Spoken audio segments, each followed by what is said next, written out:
अस्सलाम वालेकुम रहमतुल्लाहि वबरकातुहू। पिछली वीडियो में हमने इस बात पे डिस्कशन की कि हमास ने ये अक्टूबर का जो हमला किया था इसराइल पे, इसकी वजूहात क्या थी, क्या असबाब थे, क्या मकासद थे। आज फिर कुछ इस पे बात करेंगे कि उसके नताइज क्या निकले। हमास अपनी प्लानिंग में इस हद तक तो बहुत कामयाब रही कि कैदियों को जो है रखने का ऐसा निज़ाम वज़ा किया गया कि इतनी ज़्यादा टेक्नोलॉजी होने के बावजूद और इतनी बड़ी बड़ी ताकतें होने के बावजूद वो अपने कैदी नहीं छुड़वा सके और पता भी नहीं कर सके कि कहाँ पे हैं। और जब उन्होंने हमास के साथ लड़ाई शुरू की और हमास के लोगों को मारना शुरू किया तो इसमें कोई शक नहीं है कि हमास का बहुत सारा नुकसान हुआ, बहुत सारे लोग शहीद हुए, लेकिन इसराइल का नुकसान भी जो है वो कुछ कम नहीं हुआ। लेकिन ये था वो सारा सिनेरियो। लेकिन इसराइल ने कुछ ऐसे काम किए जो बड़े हैरान कुन थे। एक काम तो ये था कि हमास की तवक्को के बिल्कुल बरअक्स, हमास को ये लगता था कि शायद हम उनके लोगों को कैद करेंगे, प्रेशर बिल्ड होगा और वो हमारे मुतालबात मानने पे मजबूर हो जाएंगे।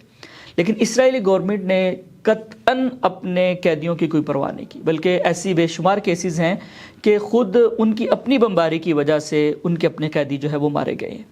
तो उन्होंने इसको हथियार नहीं बनने दिया, ये एक बड़ी बात थी। और इसराइल के अंदर बहुत शोर उठ रहा था, बड़े मुजाहरे हो रहे थे, बड़े बड़े प्रोग्राम्स किए जा रहे थे, नेतन्याहू पे बहुत प्रेशर डेवलप किया जा रहा था कि अपने कैदी मर रहे हैं, तुम जंग क्यों नहीं बंद कर रहे।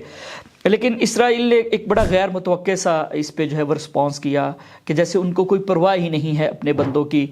और वो उसमें एक बड़ा मसला ये भी था, वो नेतन्याहू की अपनी गवर्नमेंट का था, क्योंकि वो बहुत क्रिटिकल सिचुएशन में थी। अगर कोई इत्तेहादी निकलता तो उसकी गवर्नमेंट गिर जानी थी। उस पर करप्शन के केसेस थे, वो अपने आप को करप्शन के केसेस से बचाने के लिए भी और कुछ अपनी गवर्नमेंट को एंजॉय करने के लिए भी उसने सब कुछ दाव पे लगाया हुआ था और जंग को तूल दिए जा रहा था। एक दूसरा काम जो इसराइल ने किया, जो किसी भी अखलाकी मेयार पे पूरा नहीं उतरता था, कि हमास ने उनके साथ लड़ाई की, उनके लोगों को कैद किया, मारा।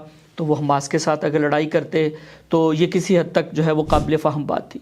लेकिन उसने हमास के साथ लड़ने की बजाय जो आम फ़लस्तीनी हैं, जो नहत्ते फ़लस्तीनी थे, बेकसूर थे, जिनका कोई ताल्लुक़ नहीं था इस लड़ाई के साथ, जो इसमें शामिल नहीं थे, उनको शहीद करना शुरू कर दिया।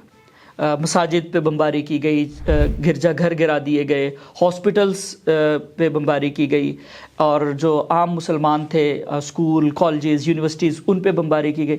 यानी एक ऐसी बात जिसका कतन कोई जवाज़ नहीं दिया जा सकता। दुनिया में बहुत सारी लड़ाइयाँ होती हैं, जंगें होती हैं तंजीमों के खिलाफ। अब देखें पाकिस्तान में जो है वो दाइश और टीटीपी वाले जो है वो हमले करते हैं। मजबूरन पाकिस्तान को भी अफ़गानिस्तान के अंदर स्ट्राइक करना पड़ा था, लेकिन पाकिस्तान ने ऐसा नहीं किया कि चूँकि वो बंदे अफ़गानिस्तान से आए तो हम अफ़गानिस्तान के तमाम शहरियों को मारेंगे, ऐसा नहीं है। तो टारगेट्स होते हैं। तो इसराइल ने एक ऐसा काम किया कि हमास के साथ लड़ाई करने की बजाय और उसको मारने की बजाय उन्होंने आम शहरियों को शहीद करना शुरू कर दिया। और इस दौरान हज़ारों की तादाद में, कुछ 70,000 या इससे ज़ायद की तादाद में जो है वो आम फ़लस्तीनी जो है उनको शहीद कर दिया गया। तो ये एक ऐसा इक़दाम था जो गैर मुतवक्के था।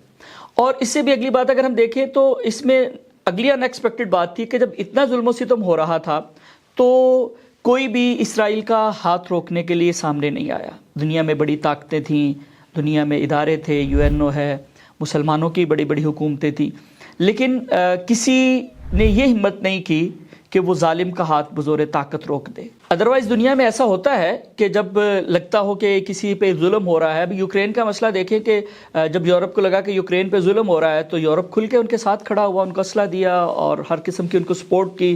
रूस के ख़िलाफ़ जो है वो उस जंग के अंदर बाकायदा शरीक हुआ। अभी नाइजीरिया में पिछले दिनों खबर आई कि जी वो कुछ ईसाइयों को जो है वो कत्ल किया गया है। हालांकि वो कोई स्पेशली क्रिश्चियंस वहाँ टारगेट नहीं हो रहे थे, वो वहाँ का उनका अपना इंटरनल मसला था, अनरेस्ट थी।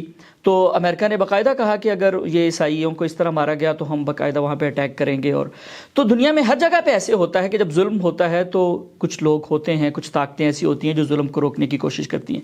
लेकिन अनएक्सपेक्टेडली ऐसा हुआ कि ना तो किसी मुसलमान मुल्क को ये तौफीक हुई कि वो बज़ोर ताकत इसराइल को रोकने की कोशिश करे, और ना ही बाकी जो दुनिया के बड़े इदारे थे, बड़ी हुकूमतें थीं, बड़ी जमहूरियत और इंसानी हकूक़ के चैम्पियंस थे, कि उन्होंने कोई ऐसा काम किया। तो ये वो वजूहात थी जिनकी वजह से बहुत ज़्यादा लॉस हुआ।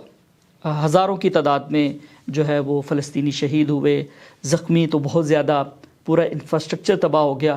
तो इस हवाले से देखें तो मुसलमानों का जो है वो इसमें बहुत ज़्यादा लॉस हुआ। लेकिन मैं यहाँ पे ये बात ज़रूर अर्ज़ करूँगा कि इसमें جتنے حماس کو ہم ذمہ دار قرار دے سکتے ہیں، ان کا جو اپنا پلان تھا ان کی اپنی تیاری بالکل مکمل تھی. جتنا فلسطین میں جو ہے انہوں نے حماس کے خلاف لڑنے کی کوشش کی، اگر حماس کے کچھ لوگ شہید ہوئے ہیں تو کسی نہ کسی تناسب میں جو ہے اسرائیل کے فوجی بھی ہی مارے گئے ہیں.